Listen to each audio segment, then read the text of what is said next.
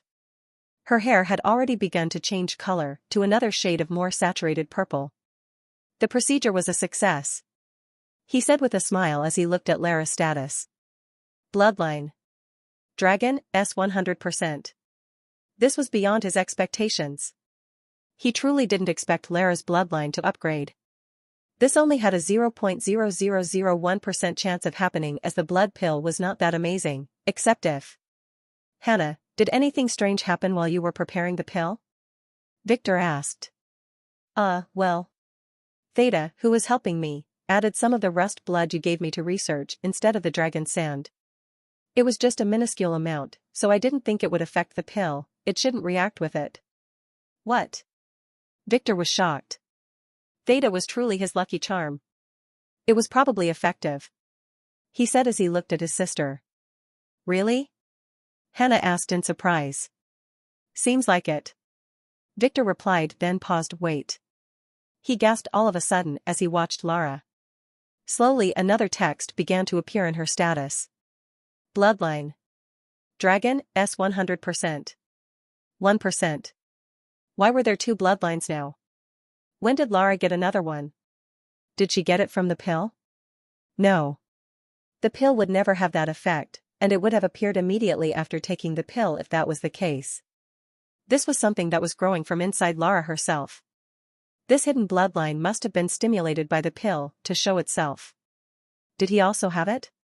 Was it from his mother's side or from his father's? What the F***ck was going on?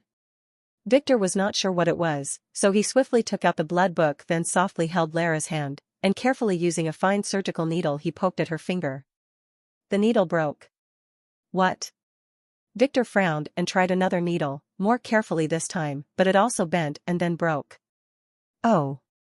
Victor was surprised. Victor took a sharp wooden splinter from his ring and then tried again with it. It was one of the splinters he could take from one of the damaged wooden doors. This time Lara's skin was punctured. A single drop of purplish-pink blood fell on the book's cover before Lara's hand healed itself. Interesting. Victor looked at the book. -1. Blood ID 125480041251215354321546547767772. Rank, S. Data status, complete. Originator species, noble dragon. Special blood effects. Immortality. Draconic aura. Enhanced healing. Enhanced libido. Enhanced strength.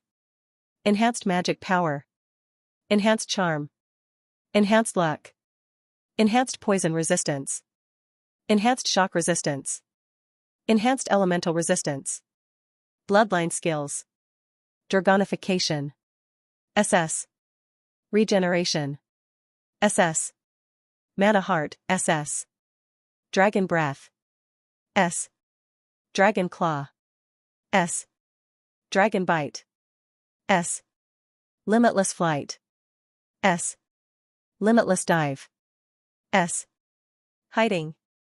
S. Devouring. S. Draconic Hell. A.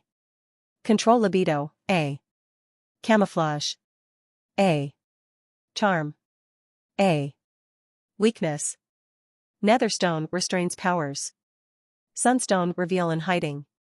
Wow. It was a real upgrade over the Elder Dragon. Noble dragons were a very strong race that differs from Elder Dragons by having much longer lifespans and stronger magical affinity. The most interesting skill they got was Mana Heart, which allowed them to have a near-infinite amount of mana. Well, getting it when awakening the bloodline was another matter by itself. Victor didn't expect the blood pill to be this effective. Now to see the problem at hand, H looked at the other bloodline. -2. Blood ID. Rank? Data status, non-existent, /2%. No data in record, interpolation failed. No data? What's wrong with that ID? Could it be a demonic bloodline? Not necessarily, as these symbols simply could mean there was some incompatibility with the system or that the blood couldn't be identified. Wait. It was now at 2%. It was growing. When will it stop, and what kind of bloodline was it? Victor had no idea. The main issue was to make sure that this thing was not doing anything bad to his sister. Probably not.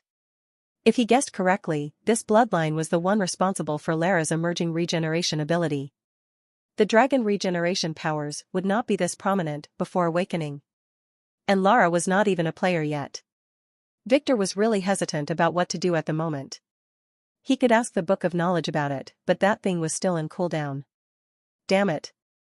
Now there was another problem. Whether to tell his father. He would never do that. He didn't, that would make him reveal too much. Victor sighed as he looked at his unconscious sister. Wait. Did she just grow a little taller? The tight training suit she was wearing was perfectly tailored to fit her perfectly from the materials extracted from a certain boss, Loli Lamia. Now it seemed to be a little shorter around the ankles. Shit. Closely inspecting his sister, he noticed that all of the wounds and defects on her body were getting corrected. Even the marks and scars on her hands left from training with martial weapons for years were now being healed at an accelerated rate. This bloodline was not bad for her at all. Victor quickly took a pill from his ring and fed it to Lara. This pill was something he got when the Nutcracker enjoyed himself in the skeleton dungeon. He got many cheap things like this from the poor players who paid tributes to save their nuts. Stop, that healing pill is of a very low quality. Hannah warned, but it was too late. The pill had already dissolved in Lara's mouth. I know, Victor said, this pill is so bad, it has a side effect of slowing metabolism a little for a few months. I can't have Lara grow 3 inches in a couple of days. He said as carefully made sure that stopped growing. She had always been shorter than others her age, but she was now catching up.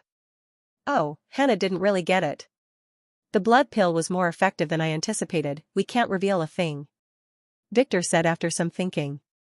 I will let my father believe that Lara's growth was because of his supervision. He explained with an evil smile that made Elle, who was looking at him with admiration, nod. That's how one fools people's eyes. She was a fool to attempt to scam him when they first met. She must learn to be more like him. Victor, totally oblivious to the little girl's thoughts, carefully watched over Lara while kneeling at her side in silence for the next half hour, making sure she was fine. Hannah, he suddenly said as he stood up and turned back to look at Hannah, who was waiting in silence for him to ask. Prepare another blood pill like this for me. And let Theta help you, he added with a complex look. He didn't want to confess it, but he was feeling super jealous of his little sister at the moment. Oh. I will do my best, Hannah said. Now she was feeling that Victor is not that bad. Will you take Lara to her room now? Yeah, she will probably sleep till the morning. I will let her finish the herbal bath first though.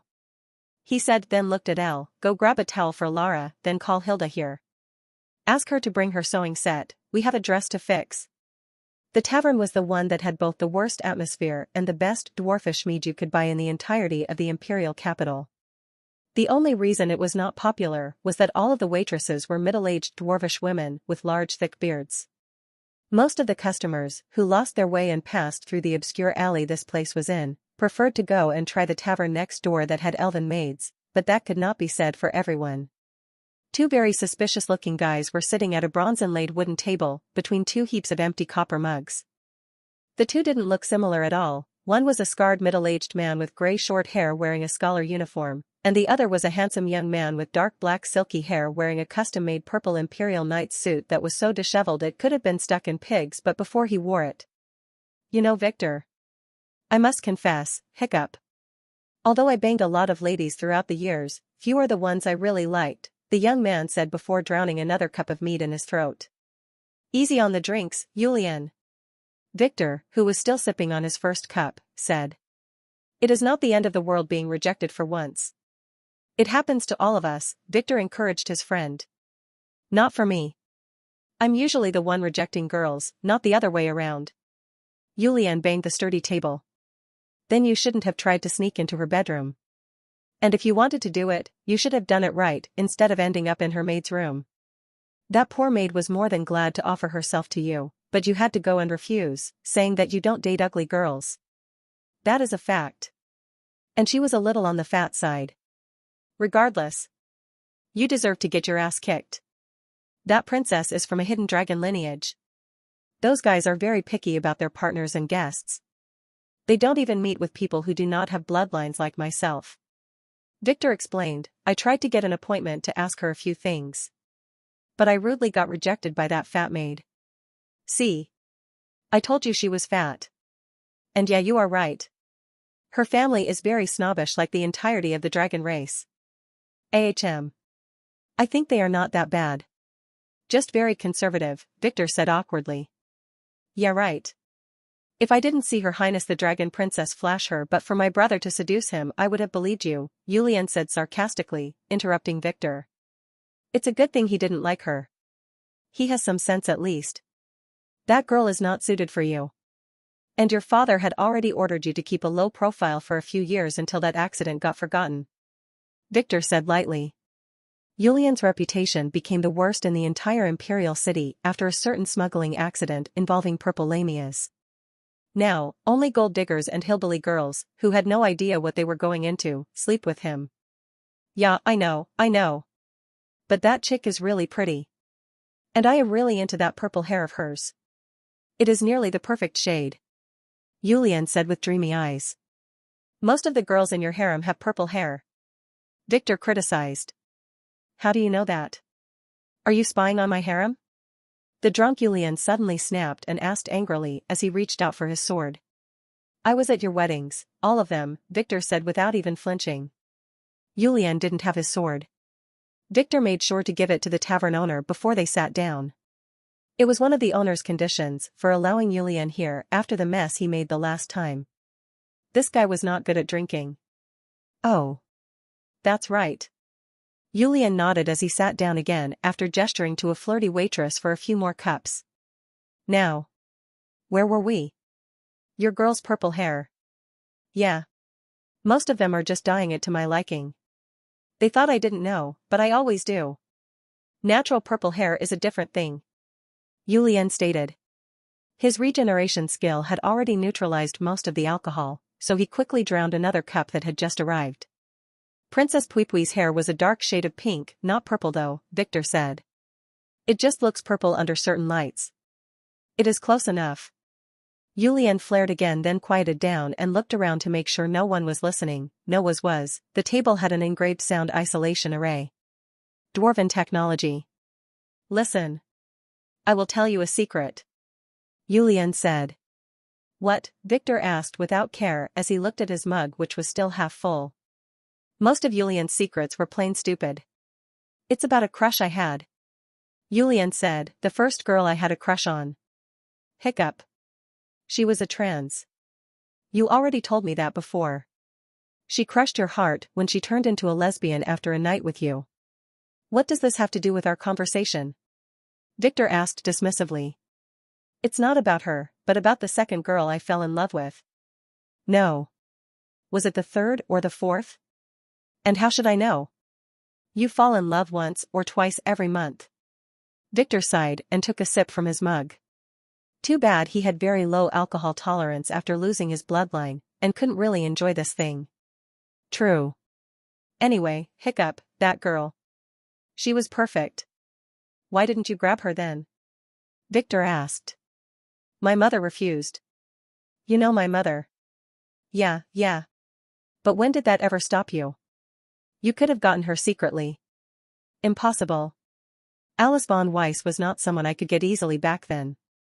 My father was not the emperor at that time. Victor almost gasped. Too bad that sneaky bastard Caspane went ahead and burnt her alive to please the young light lord. Aha, Victor pinched his calf under the table to stay calm.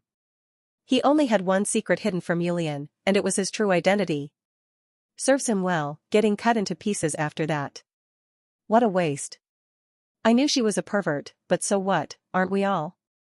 I should have found a way to convince my mother to accept her, Yulian said with a sigh, totally oblivious to his drinking partner's complex emotions.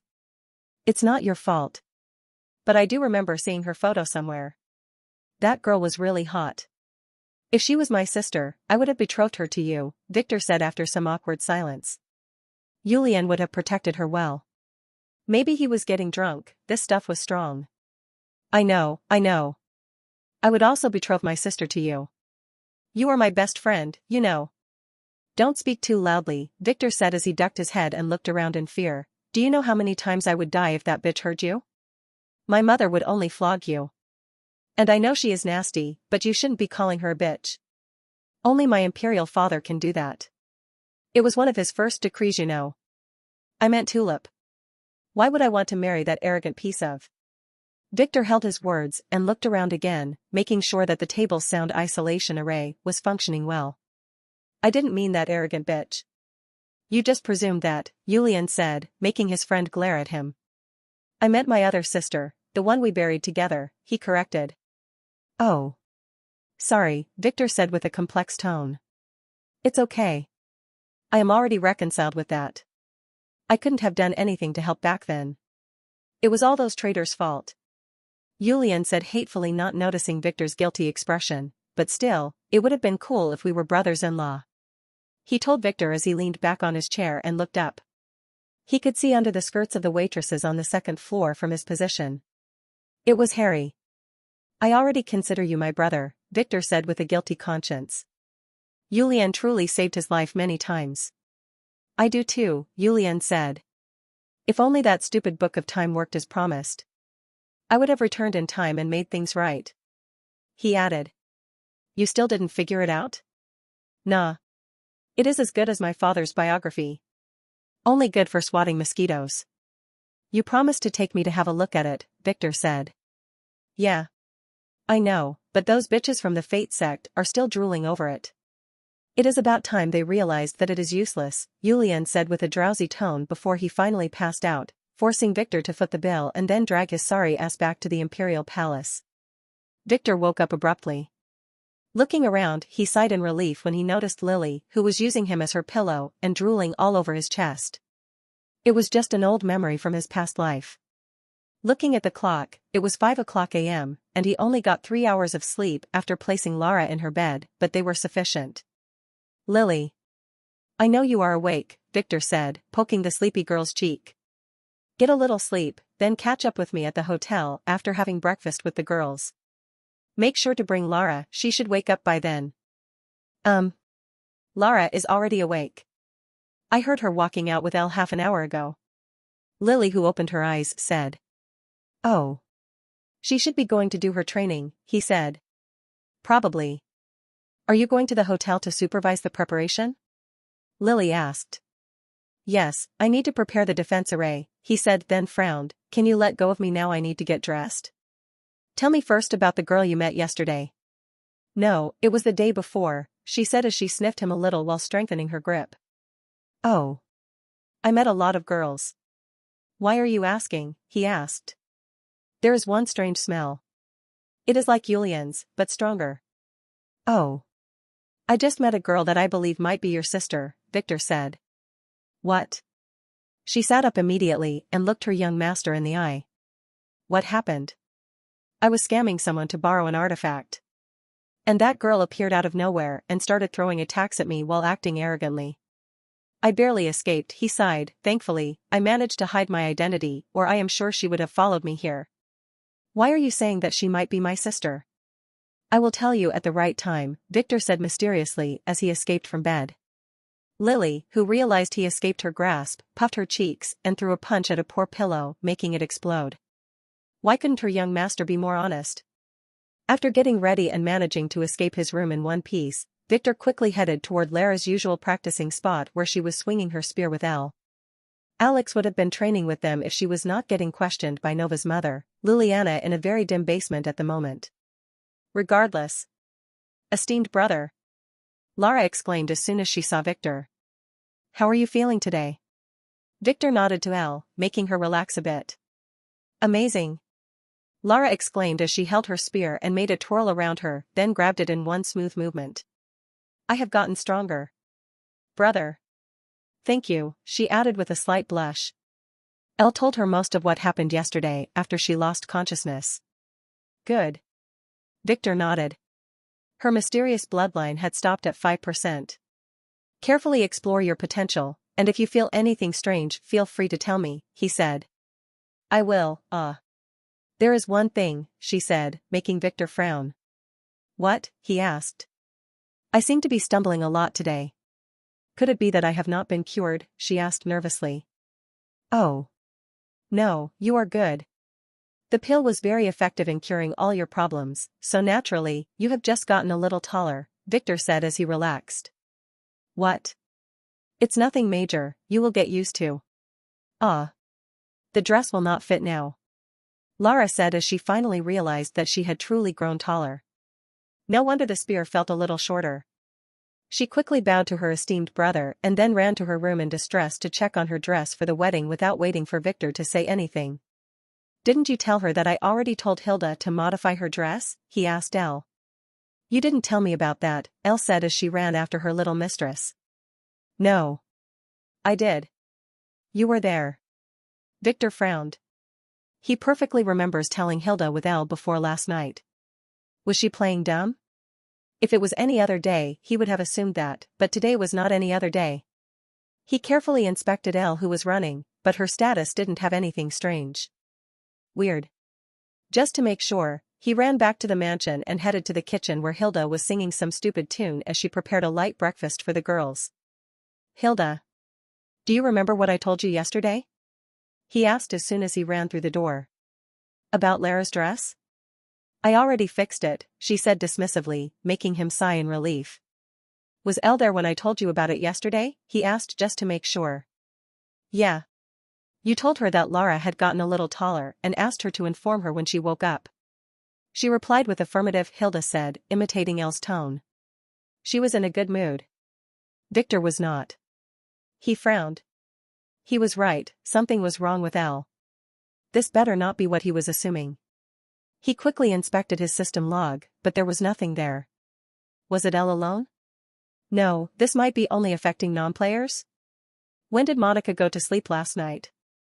I remember the girls planning to sleep together. Exactly.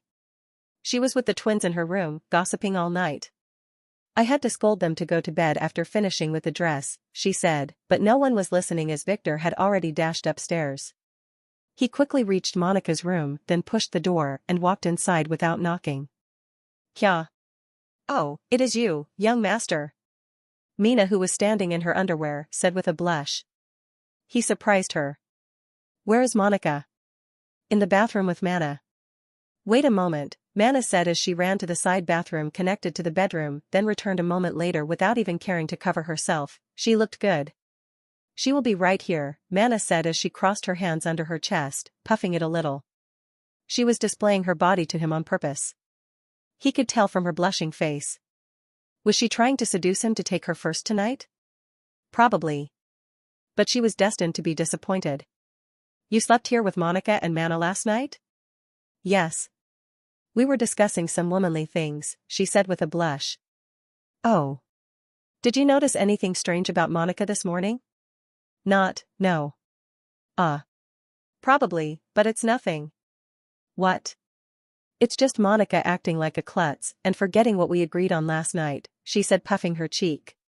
It took them an entire hour to convince her of their planned play last night. And that is? It's a secret, she would never tell Victor that. What would he think of them? I see, Victor said as he squinted his eyes, just as Monica walked out of the bath wrapped in a pink towel followed by Mana, who was helping her. I am here, did you want to see me? Monica said with a blush, then began to hyperventilate as usual when she saw Victor looking at her with an inspecting gaze. You, he said as he walked close to her and then began to sniff her, then headed behind her where he pulled her towel to check her butt. It was so fast that her mind didn't register what happened until he said, thankfully it is not that, and returned the towel to her. Kaya, she screamed, not what? What's wrong? She asked nervously after putting the towel back on while squeezing her legs together. She was trying hard to convince herself that the liquid dripping on her thigh was just water, normal water. It is not a brain-eating worm. That thing usually leaves a mark on the back of its victims, he sighed in relief as he put his hand on her head and brushed her wet hair with his finger, making sure that there was nothing up there. You and Elle have memory gaps since last night, probably after 12. So I thought that you might be infected. Thankfully you are not, he said, making the girls look at each other with a frown. What do you mean memory gaps? The twins asked. Monica didn't. She was suffering from a brain meltdown at the moment. It was dripping to the floor. Literally. What did you talk with the girls about last night? Victor asked Monica. She didn't respond. He had to snap his finger a couple of times in front of her face for her to return to earth. What? What did you talk about yesterday with the girls? He repeated. Talk? Nothing really, we just went to sleep. Are you telling the truth? Victor asked, putting his hand on her bare shoulder. She nodded as she began to wiggle her butt. She was definitely not lying. See, he told the shocked twins. Did you feel anything strange yesterday before you slept? Around 12, he asked. No, on the contrary, it was a very peaceful night. Oh, he said with a frown. He found nothing, that only left one possibility. No, two to be exact. He looked at Monica and activated his fate vision, paying 10 order points. Fate A+. Destiny list. Birth fate, kill demons S. Birth fate, marry Tom and give birth to his children A. Self set, marry Victor A. Self set, sleep with Victor A. Self set, learn about my family A. Interesting. Was he technically cuckolding Tom by marrying Monica? Yeah, definitely. Regardless, Victor wondered. Would this fate affect the wedding? He shook his head, deciding to focus on the important things at hand. There were no strange fates.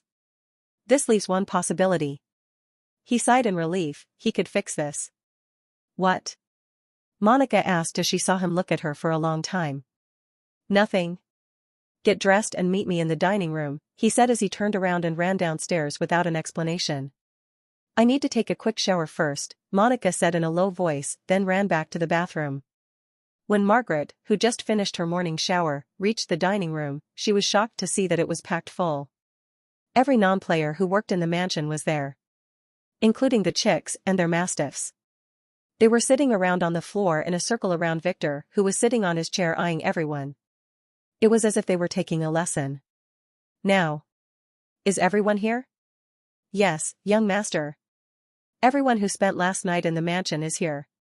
Hilda said. Good. First, take these pills.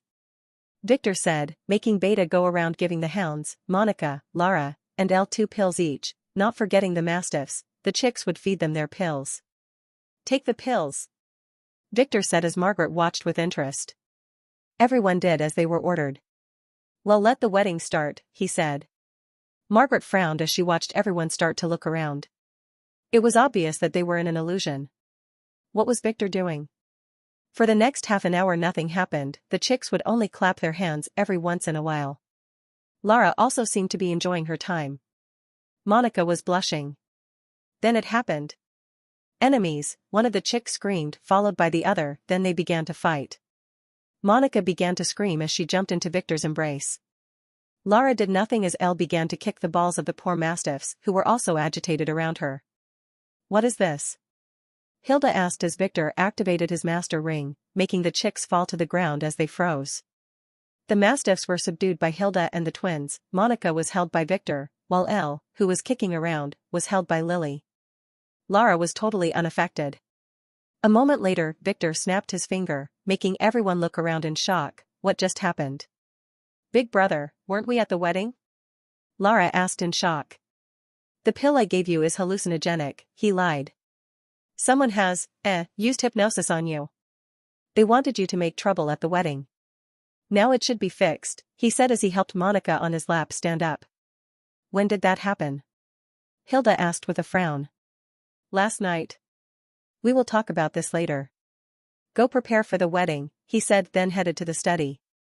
What was that, young master? Lily asked as Victor sat on his desk and then began to take out some herbs from his ring. Yes, what was that? Margaret asked as she walked inside the study. Hilda was there too. They call it a dream worm. It is a kind of demon that implements ideas in people's heads. It does not affect players that easily, but for mortals, it is very dangerous. He said, at the moment an idea is implemented, the person's short memories would be overwritten. In case they were asleep, this included the last things they did before. Oh. Did it make them think there was an enemy attack at the wedding? Margaret asked. Is this some kind of mind control? Not exactly. It is not that strong as it can't make you do something you would not usually do, he said. Think of it as a delayed idea. The moment the wedding is called, they will begin to see the people around them as enemies. It will only last for a few minutes. Oh. Then what is it good for? Someone wanted to make chaos, and maybe use the opportunity to try and kill someone. Who? Who knows? The wedding would have quite a few VIPs. Did you fix it? Hilda asked. Yes. One of the pills I gave them would clear their minds, and even if there were any other hidden thoughts they would be purged as they would be connected to the first ones. What was the other pill for? Margaret asked. It was made from the soul wine. It made them easy to fool. They wouldn't really believe that they were at the wedding without it. Victor said. I see. Now, what are those herbs? Hilda asked. Mind-calming spices, he said as he separated them into bundles. Weed? Margaret asked. Superweeds.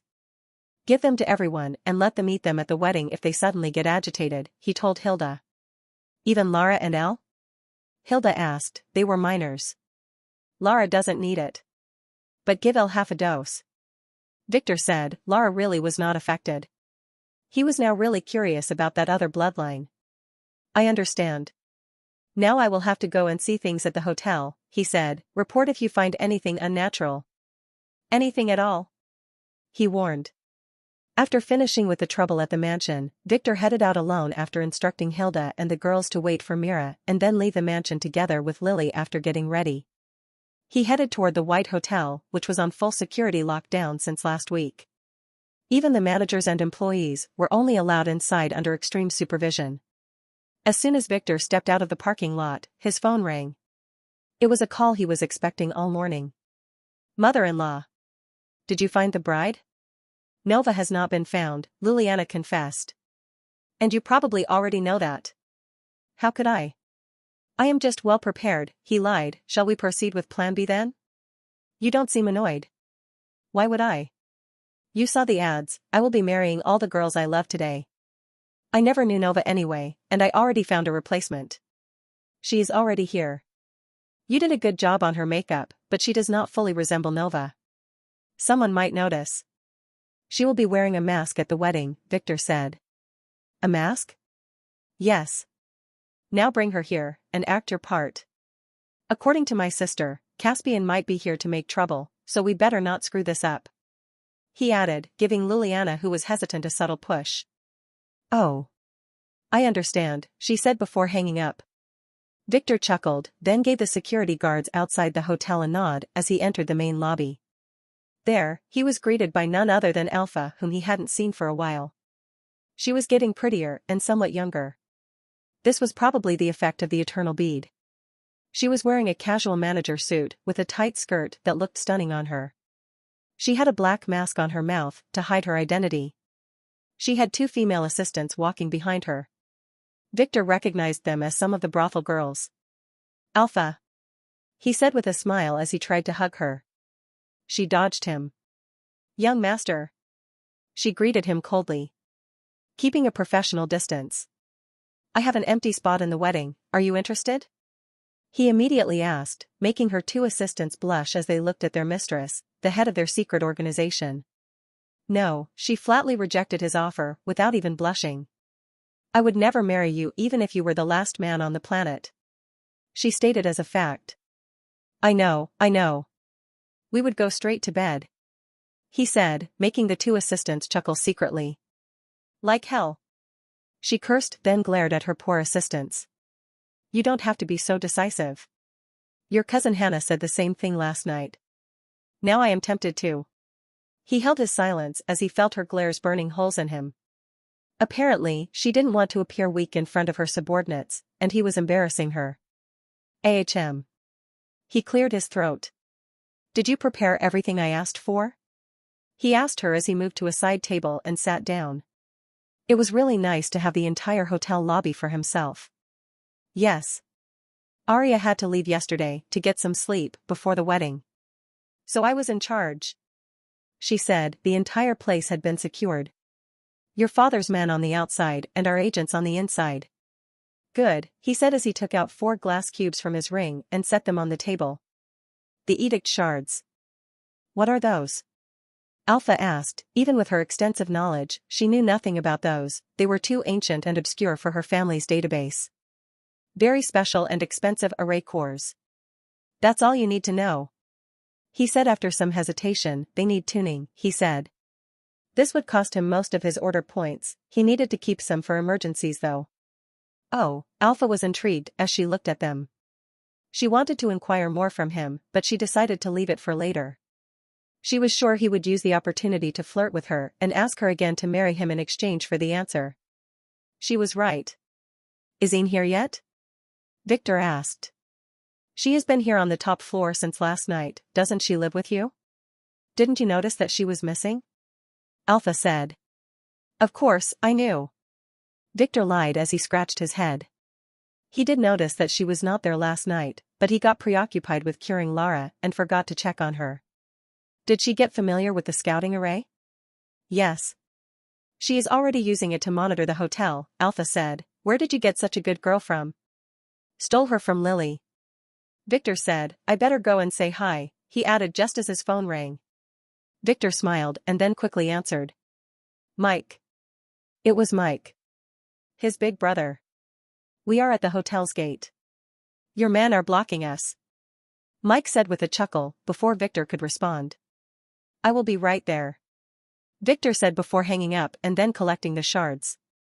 Go get in some breakfast, and tell her to rest and wait for me, he told Alpha before pausing, then you go find some hole and hide in it, I don't want my brother to see you. Are you afraid that he would fall in love with me and then take me away from your filthy hands, she asked. She didn't know why, but she really felt the need to talk back to him. Nah, first, my hands are not filthy.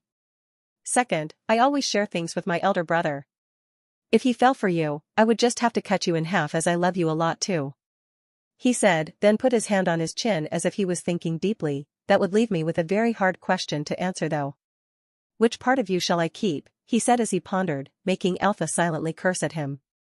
Both of the halves would be the same young master. Our mistress has a perfectly symmetrical body. One of the girls with Alpha said with a chuckle, subtly complimenting her mistress' beauty. She didn't get to be Alpha's right hand by chance. She was using her shamelessness as a former prostitute to climb up the career ladder. No, they are not.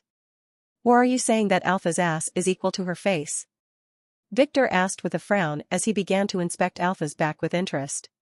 No one said he was going to cut her vertically. Ah. The girl gasped as Alpha glared at her hatefully while covering her butt with her hands. The poor girl's attempt to suck up to her mistress had backfired and she was officially screwed. After heading to the hotel's back door where Mike was waiting, Victor, who was wondering why his brother was so secretive, was surprised to discover that his elder brother was not alone. Alice was with him. This was the first time Victor saw her after his return. And he really missed her. Name, Alice von Weiss. Level, 103. Class, Dragon Knight, S. Authority, 11.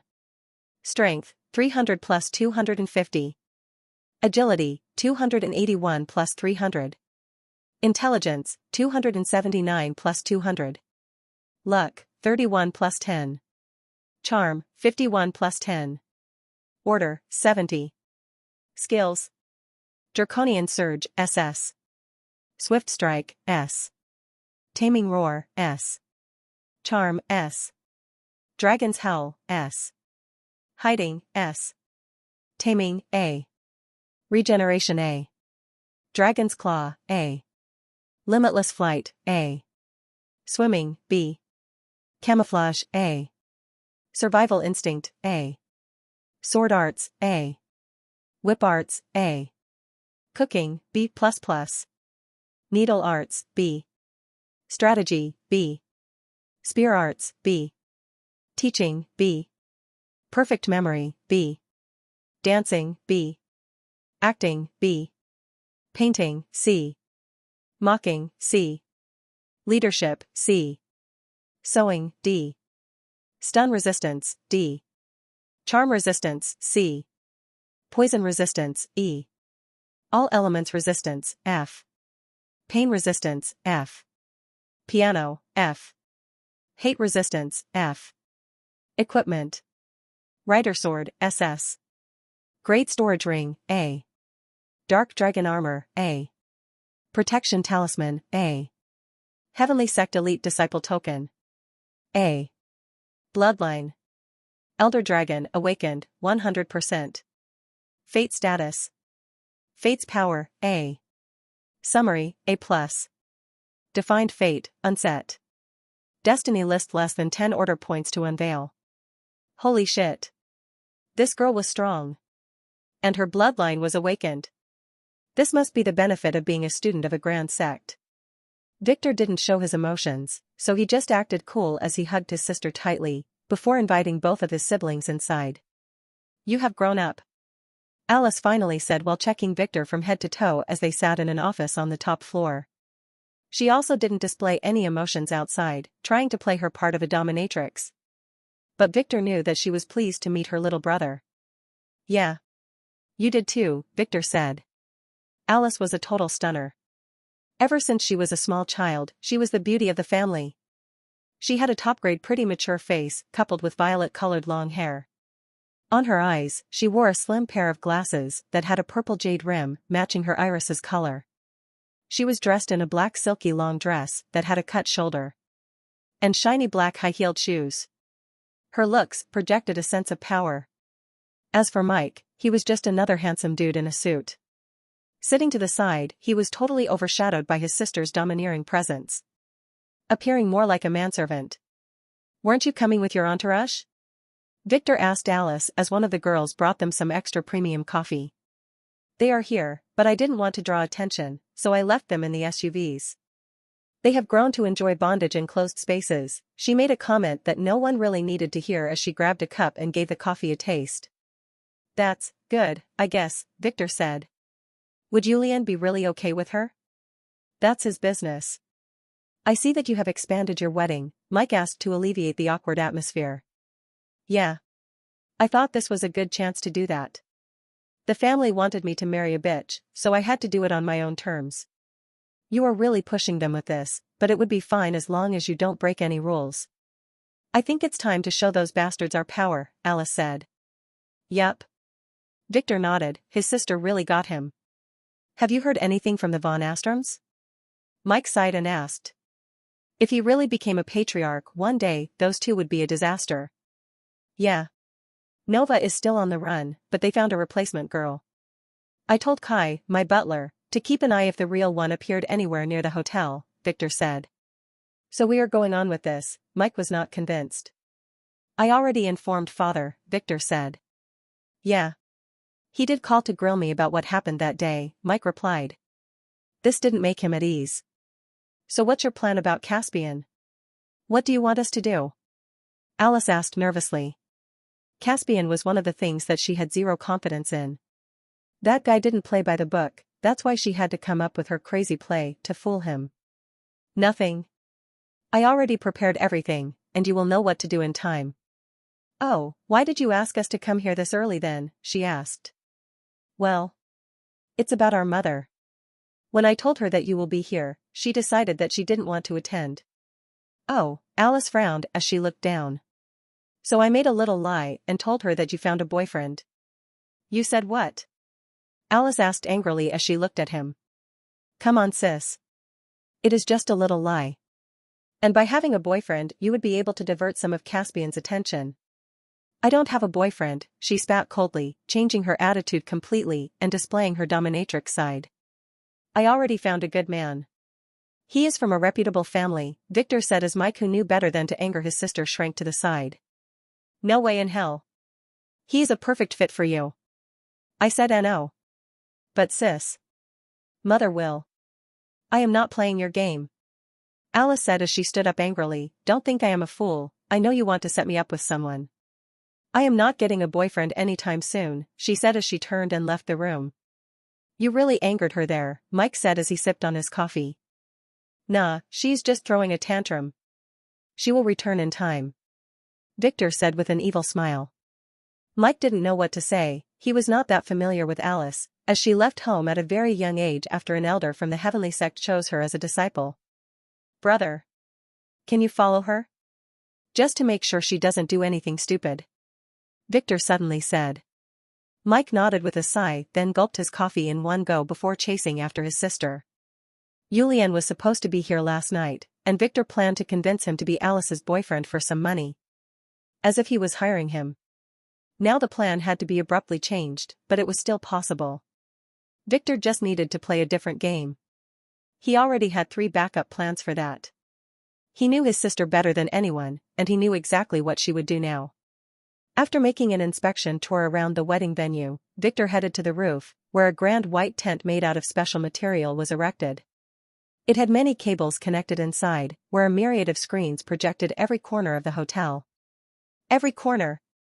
Victor walked inside and nodded after he eyed the massive array that Alpha had drawn according to his instructions. The Jewel of Horus was in its center. It was transferred from the mansion 2 days ago. This was the reason that the Dreamworm demon was able to find its way inside last night.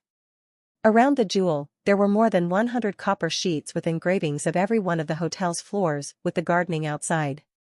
They were placed on the array lines using certain geometric shapes.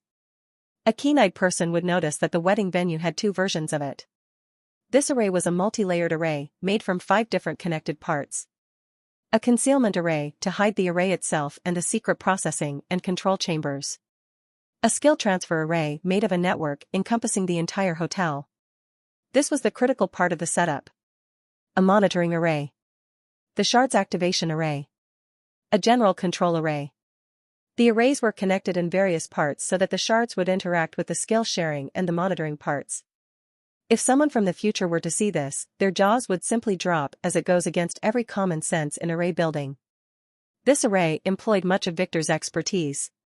He had to build a space-time wrapping array when he returned in time after all. Although he couldn't claim that he was a master array builder, he could proudly say that he knew some secrets that no one did. Even Alpha, who had sufficient knowledge to build this thing, had no idea how it worked. She was at the moment, sitting around the array and waiting for her young master with 2 other girls. Ian and Camellia, whom Victor didn't see in a while. She seemed more confident in herself. Her analyst class would play a major role in the plan today. They seemed to have just finished eating their breakfast when Victor walked in. "Why, young master," Ian saluted as she swallowed. Camellia did the same. Alpha, on the other hand, just glared at her young master. She was holding a grudge. "Relax," Victor said as he took out the 4 edict shards and then began placing them on their spots in the array under the girl's curious eyes. "Now, Ian, come here and apply your demon sense to this one," he said after finishing. "Apply it? Just touch the stone and activate your skill," Victor said casually. Ian slowly jumped from her chair, wiped her hands with her jeans, then carefully approached the stone and put her hand on it. S-ranked skill demon sense is getting applied to edict shard. Shard has 0 edicts, cost adjusted. Choose operation rank. S cost 10 million authority / 10 million order. A cost 1 million authority / 1 million order. B cost 100,000 authority / 100,000 order. C cost 10,000 authority / 10,000 order. D cost 1,000 authority / 1,000 order. E cost 100 authority / 100 order. F cost 10 authority / 10 order. Victor could only choose D, paid 1,000 points, and was now left with 311 points. The detection of demons was the most important thing to do now. Edict added. Within range, the skill demon sense, D, is in effect. "Good," he said. For the second stone, which already had fire resistance, he added his disguise skill, at the F rank, costing him 200 orders. Now he has 111 points. For a skill to be added to the shard, he just needed someone to use it on it. For the last 2, he couldn't add any skills. He was out of order points, and they already had useful skills. He didn't like being poor at all, but money was meant to be spent. Now, with the array and the stone, your skill can be active all the time and would cost you nothing. You will be able to not only spy on everything. You will be able to get rid of any demons stealthily, Victor explained as Alpha watched and said nothing. "How to operate it?" Ian asked. She was nervous, but in a way looking forward to this. "Let me show you," Victor said as he carefully set and then began to show the girls what to do using his disguise skill to make one of the shards feel the presence of a demon. The one that just got the demon sense skill suddenly shone and projected a light on one of the copper sheets, pointing to the upper floor where Victor was standing. "Now, you can use the array to cast your skill exorcism. Cast it on that iron rod. It will transfer your skill to the set point," Victor explained, pointing to an engraved iron rod in the center of the array. "Alpha will be here with you. If things get out of hand, you will be able to dispatch the chicks to check on the situation," he added. "What are the rest of the stones for?" "This one will have the skill to stop fire. Its normal range is a few feet, but you can control and expand its effect to put out any fire in the array's range," he said. "Only use it secretly, we don't want to put out people's cigars." It also has a disguise skill, use it to hide the chick's movements. It's not strong, but with the effect of the Hora's jewel, we should be able to get rid of the intruders secretly. This next one will calm people down. I set it to be always in effect. Its second skill is to increase libido. I may need you to cast it on a certain intruder. Alpha will tell you in time. Victor said, pointing to the next shard. Libido, she blushed. Yeah. Anyway, the last one would disable curses and permanent skills, we will use it as needed. He added, I don't want to use too many active skills or reveal what we have here. Remember to act secretly, many of the guests will have keen eyes. I understand. Now.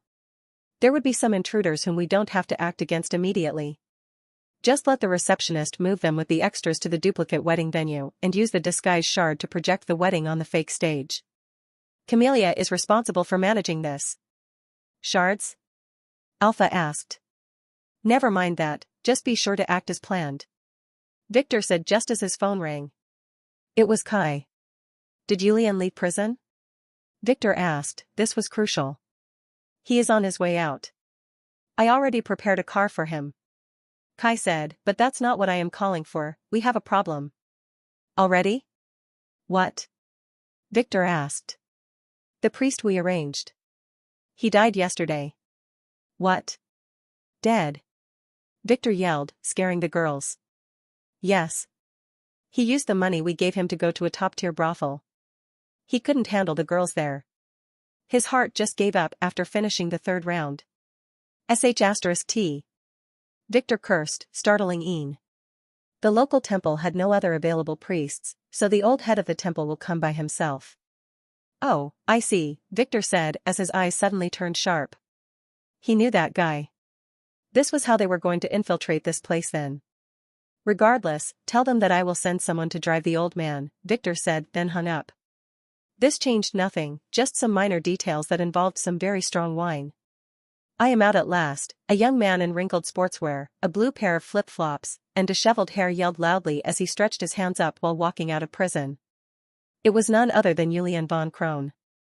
Free at last. Get moving, lad. You can't hang out around here. An old guard at the gate said dismissively. And don't come back here next time, this is no good place for young people like you. Oh. Sorry, I can't promise you that, Gramps. Ha ha ha, he chuckled as he began walking away. He planned to return after the end of the year, to harvest some heads.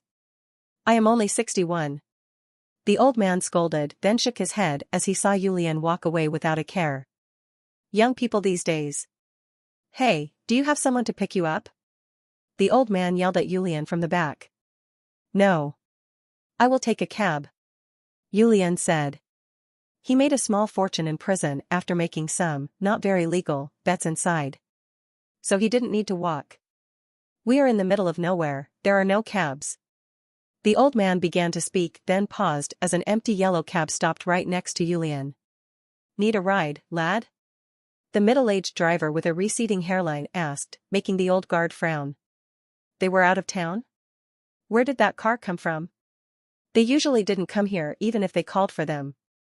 Yeah. I am going to town. Julian said as he jumped inside. Be careful. The old guard, who felt that something was wrong, suddenly warned Julian, but it was too late, the cab was already far away. So. What are you doing in such a remote place? Julian asked the driver as he inspected the perfectly normal car carefully. He was not a fool, but he needed a ride. I was tasked to drive some snobby granny to her house on a nearby farm. I thought it was a shame to return to the city empty-handed, so I figured I would try the prison. They always let people out in the morning. I served a sentence there myself a long time ago, the driver said with a sigh. Oh, Julian relaxed a bit, he could smell the unique scent of a long-expired perfume in the air, the sure sign of an old lady. Where to? The driver asked merrily, as if Julian would earn him a fortune. I just want to check the city, why don't you take me to the White Hotel? Oh. You two want to see the wedding? Too? Yeah, since early morning I have been hauling people toward there. Some are there to protest, some want to take photos, some, who knows? The driver said with a disturbed expression, anyway, no matter what, it is the wedding of the century. I know, right? Yulian said. The security must be very strict. Yeah, police are all over the streets. They think some feminists plan to make trouble, the cab driver sighed. Oh. Yeah, they just can't handle the image of 8 brides getting laid at once. It goes against anything they believe in. There are some rumors that there exist other secret brides. I wonder how that groom will take care of them at night, the jealous driver said. Hinting at certain things. More brides? Yulian squinted his eyes. Yeah. My wife explained it to me this morning, she read it in some tabloid. Apparently, they have ordered 10 dresses, he said, think about it. 10 dresses for only 8 brides. What? Yulian suddenly asked. Who? Don't scream, kid. I am telling you what I know. Sorry about that. Don't worry about it. I was wondering about the extra brides all morning too. It could be anyone from a movie star to a handmaid, he said, agitating Yulian. Oh. Can you drive there faster?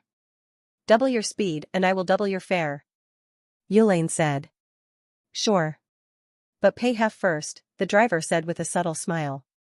Yulian didn't hesitate as he directly put $200 in the man's hand. The man nodded, then pressed the gas pedal. He was hired to secretly drive Yulian there as fast as possible, to begin with. But he didn't want to alert him. The cab reached the hotel pretty fast, making Yulian a little shocked. I was a race driver in my youth, the driver said proudly as he parked near the hotel, that's how I got in trouble. He told the truth. Oh, Yulian thought that this was very plausible as he paid the rest of the fare and then stepped down the busy grand streets. Looking at a clock on a nearby storefront, he made sure it was still 10:47. The ceremony started at 12:00. Not knowing why he was there or if he could sneak in, he began to wander aimlessly, watching the people who were lining up to take photos or try to sneak in as the police officer and the men in black who surrounded the hotel ordered them to go away. He sighed as he rotated around the hotel, searching for a point of entry. There were a few ducks that he could try, but he knew that this was not feasible. Should he ask James Troe for help? Nah, that fat man would never help him. And he wouldn't be able to enter dressed like this anyway. Yulian, who was feeling hopeless, could feel that some of the guards around the hotel began to eye him, so he slowly moved to a nearby alley. You want in? Someone suddenly said from behind him. Yulian turned around and saw a youth hiding his mouth with a common mask looking at him. What? I saw you earlier. You want in? The youth asked. To the wedding? Can you help? Follow me, the youth said and then began to move deeper into the alley. Yulian hesitated for a second then followed. They quickly reached another alley where 9 haggard young men were waiting. Yulian couldn't help noticing that they all had similar builds. Now. According to the system, the 10 of you should be sufficient, the youth mumbled. What? One of the men asked like a hooligan. Listen up. I want you on a mission. I will pay you 10,000 now and another 20,000 when we finish, the youth said ignoring the hooligan. It includes sneaking into the wedding. If you can do it, accept. If you don't have the balls, you can leave now. None left. Yulian just watched. He was a little suspicious, and his intuition was telling him that something was wrong. How could he be this lucky?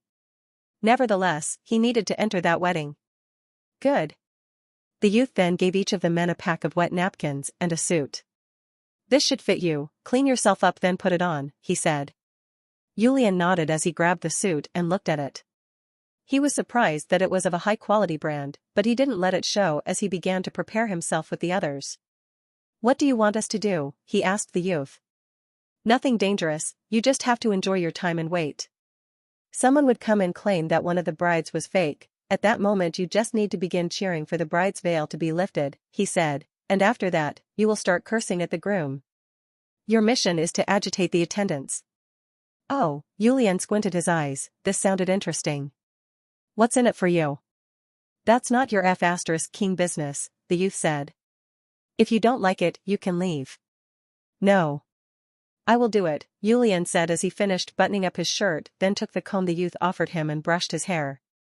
To tell the truth, he looked handsome, making the youth look at him twice. Now our money, one of the men said.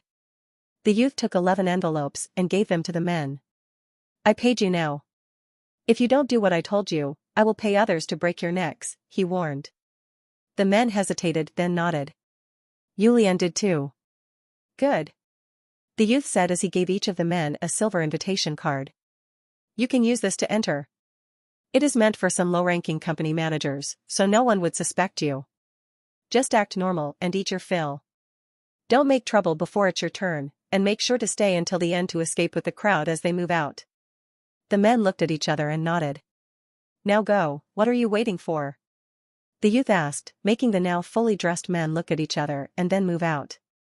The youth smiled as he watched the beggar men leave heading to the hotel. The system's plan was really ingenious. Those men had no idea what was coming. Now for the next step. He quickly headed to a nearby motel, where he put on a dashing suit then walked out headed to the wedding venue. Passing the pesky female protesters who couldn't help to stop to look at his dashing look, he reached the white hotel where he proudly flashed his golden invitation to the guards at the door. They bowed respectfully for him under the envious eyes of the crowds that were filling the streets outside. He felt a breath of fresh air as he walked on the red carpet inside. One day he would make a wedding better than this one. A wedding with 100 brides. No. Why stop at 100? He could make them 1,000 or even 1,000,000. Sir, a pretty attendant approached him with a tray, waking him up from his stupid fantasies. Please put your wedding present here. Present? What present? Right, Tom quickly reacted and put his hand inside his jacket, where he pulled out an empty envelope from his ring. He just put it on the tray. Like hell, he was going to give Victor any presents for marrying the twins or that slut, Margaret. Sir, please write your name on it, the attendant said with a not-so-friendly smile as she gave him a pen. Tom hesitated, then started to write a fake name when someone called for him. Tom. You are here too? Tom silently cursed and wrote his real name as he turned to see it was an old friend. Anna. It has been a while, he said as he sighed. So what if it was an empty envelope? Like Victor, that pervert could do anything to him. Yes. Anna said she gave the attendant a cloth bag that clearly had some herbs. Her name was calligraphed on it. Thank you very much. This way please. The attendant bowed then gestured for them to follow her with a smile. Strange. That smile reminded Tom of the one he usually gets in brothels. Never mind that. Where have you been lately? Why didn't you join the academy? Tom asked as they began to walk. Why weren't you answering your phone? Young Master Victor gave me the recommendation to enter the Medicine Valley where they don't allow phones. I am also busy all the time as I was accepted into medical school, she said with a sigh. Oh. It is very tiresome, but somehow fulfilling to heal people, she said with a smile. Now look at you. When did you become so handsome? She said, eyeing him. The white suit really suited him. I have always been handsome, he stated. Yeah. You man and your stupid ego, she dismissed him. Do you believe it, the twins and Margaret are getting married already, she sighed again. She was feeling a little jealous, the guy she was after in the Medicine Valley is as dense as a log. Yeah. But it was only a matter of time, especially for Margaret, Tom said awkwardly. True. But she really did achieve her dream and scored big.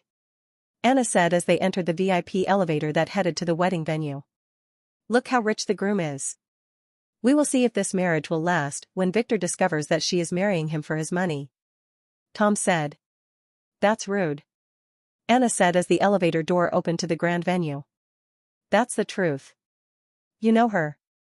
Tom trailed off as he walked out of the elevator and a girl passed by him nearly bumping into him. She had long purple hair and a slim pair of glasses on her little nose. She seemed annoyed as another purple-haired guy that looked like her servant was appeasing her. They went inside the elevator. Damn, she is hot. Tom, are you okay? Sorry. Don't worry about it. Anna said, look. This place is really amazing. She added looking around the huge venue. It was a grand hall, decorated with all kinds of exotic flowers. The roof was made out of screens, projecting a sky scenery. All around, white round tables were scattered facing a grand stage that was built in the center of the hall. It had some strange dragon legend motifs all over it as if it were some kind of authentic temple. Amazing. I heard they will be making some kind of theatrical wedding. Anna said with her eyes sparkling. Yeah. It's called a ceremonial wedding, Tom corrected her with a sigh. His friend was always a star worshipper. But he had to confess, this place was really amazing. There were still not many attendants, as they seemed to have arrived a little early. And this allowed them to see more of the hall's details. Look, it's Peter, Georgie, and Sarah. They are already here. Anna suddenly waved to her friends who were sitting at a side table. Oh. You go see them. I will need to go to the bathroom before that.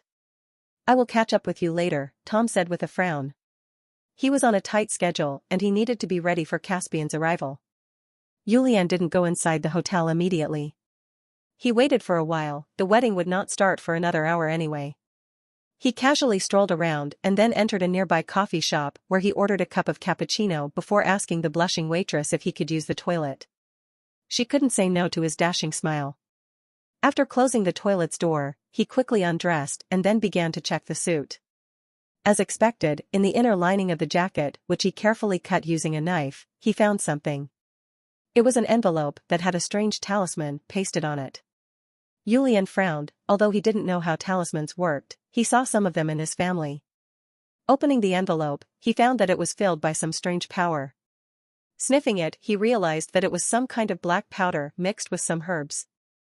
A smoke bomb. He knew it. That guy was a crook. No wonder he didn't like him. He sighed as he closed the envelope and then threw it with the talisman in the toilet.